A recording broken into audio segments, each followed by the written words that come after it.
How can a woman's emotional expression be a sacred initiator for the masculine? A woman's emotional expression can really serve as a powerful catalyst for a man's growth and transformation.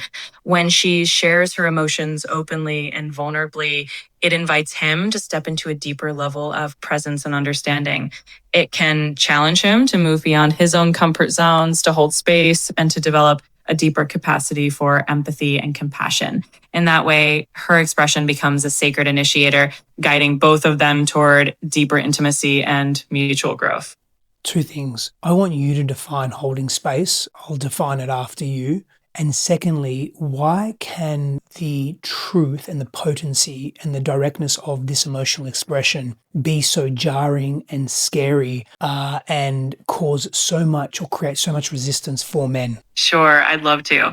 So, holding space generally means being fully present with someone without judgment, without trying to fix or change their experience. It's about creating a safe container where the other person feels truly seen, heard, and supported. It's like being a compassionate witness to their journey.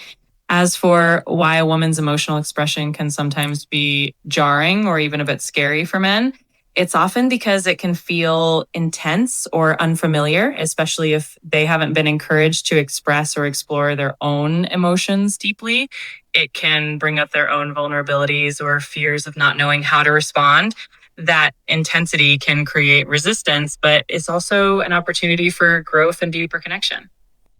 So I'd add a dimension element to holding space and the ability, and I like the definition there, the ability to meet someone with non-judgment and curiosity and actually be in their field and not take what they're saying personally or be negatively affected or triggered by it.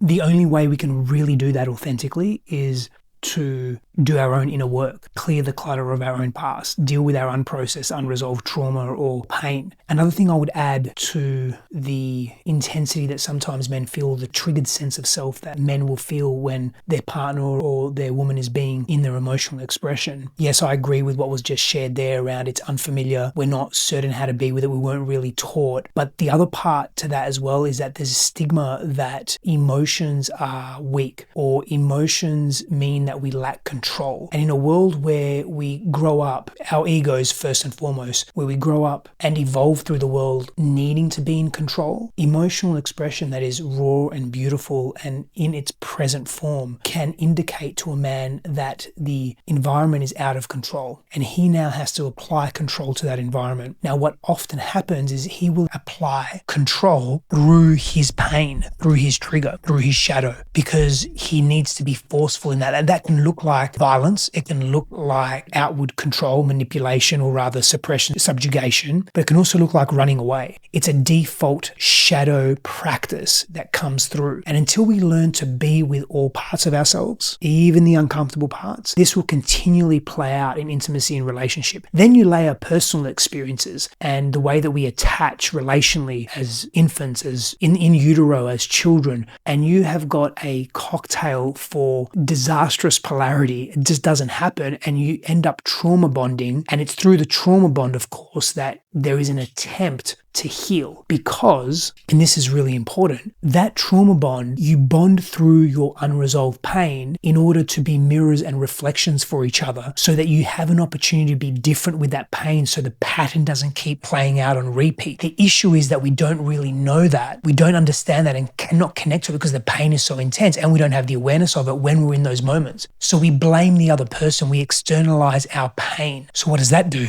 That doesn't really give us an opportunity to stay in the situation with great care and stay in the relationship with curiosity, and we just end up recycling and repeating our pain.